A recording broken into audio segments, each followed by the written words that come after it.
Good morning, everyone. Welcome to Home Cooking with Dev. I am flooded with requests for making roti again.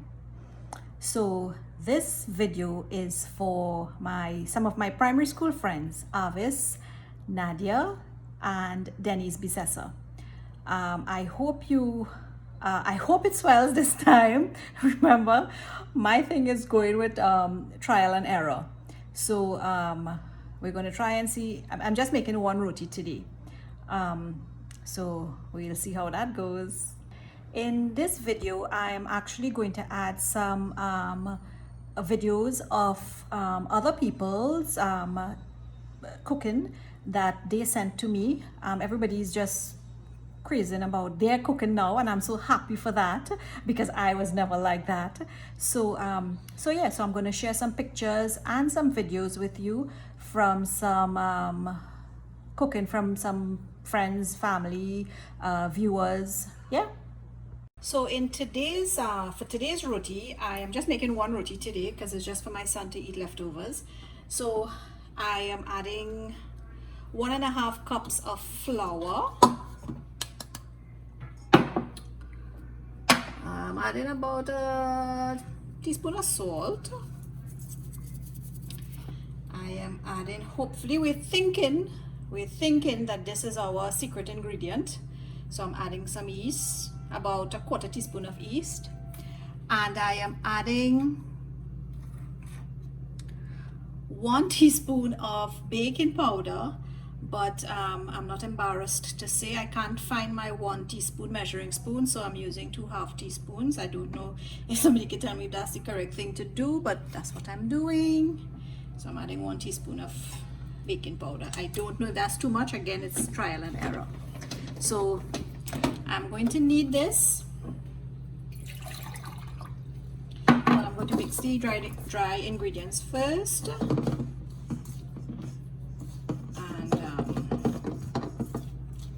Then I will knead it with the water.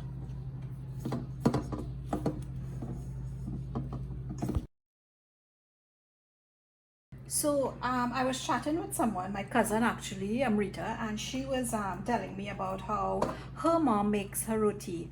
And she said that what they do is after they knead the flour needs to be soft. I can't ever get that. So what you need to do is actually add some water to it. So I actually did that. So I actually added a little water to the top, and she said that what they do is they press it down first, and just to make sure that it's soft enough. So I'm doing that, and then we will see if we can form it in a nice dough, hopefully. So we try different things. I'm going to cover my roti now with a tea towel, and I'm going to leave it there to rest for about 30 minutes. So guys, my dough has been soaking for about 30 minutes. I'm going to, it's pretty soft, so it looks like maybe the water worked. So I'm just going to make my loya and leave it to rest for another about 10-15 minutes, and then we'll see. We'll do the test and see if it swells. Okay.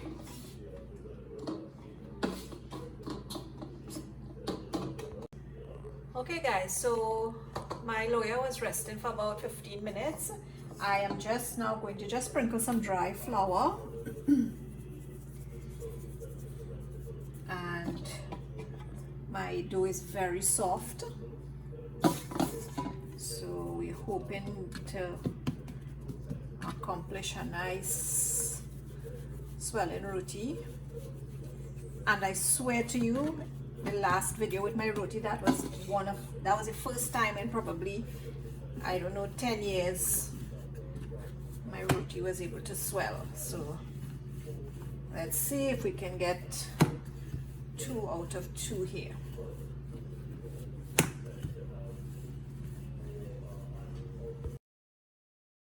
So my tower is hot. I'm going to put the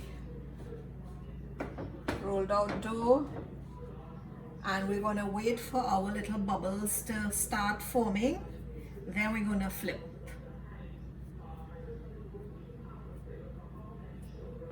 So we have our bubbles forming there, so I'm going to flip it. Now we're going to leave it to cook a little bit on this side.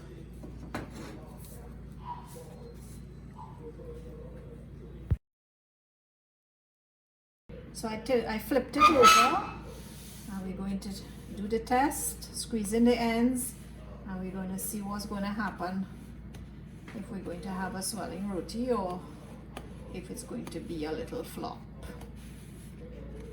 Keep your fingers crossed for me. Seeing some changes, not major changes, but changes nevertheless.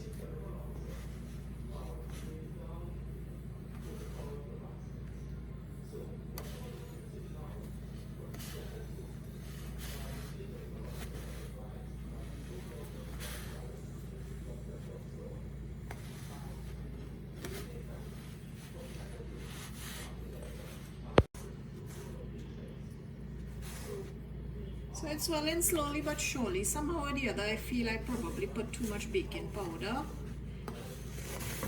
which is what a lot of people would be telling me when they see the video, I'm sure. But it's still swelling.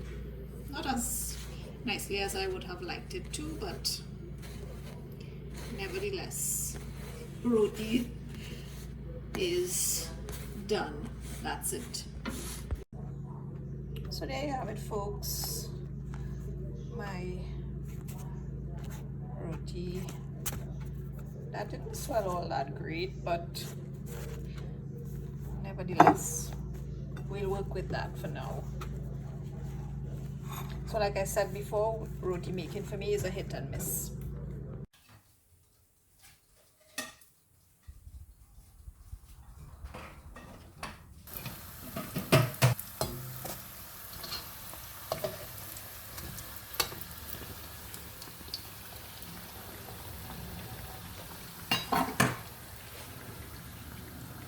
Ta-da!